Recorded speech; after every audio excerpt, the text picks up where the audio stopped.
জাইফ ও জাল হাদিস তাওহিদ পাবলিকেশন ৬ নম্বর হাদিস। ধূলিকণা হতে তোমরা বেঁচে চলো, কারণ ধূলিকণা হতেই জীবাণু সৃষ্টি হয়। হাদিসটির কোনো ভিত্তি নেই।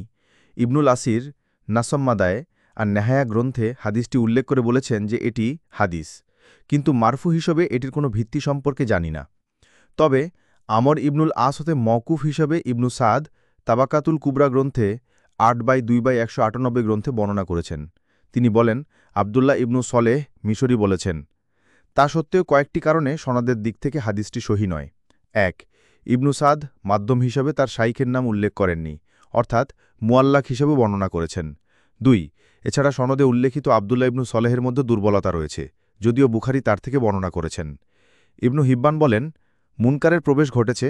তিনি বলেন, আমি ইবনু খুজাইমাকে বলতে শুনেছি প্রতিবেশীর সাথে তার শত্রুতা ছিল, এ কারণে প্রতিবেশী ইবনু সালেহের শাইখের উদ্ধৃতিতে নিজের হাতে লিখে হাদিস জাল করত এবং সে হাদিসকে আবদুল্লাহ ইবনু সলেহের বাড়িতে তার গ্রন্থগুলোর উপরে ফেলে দিত।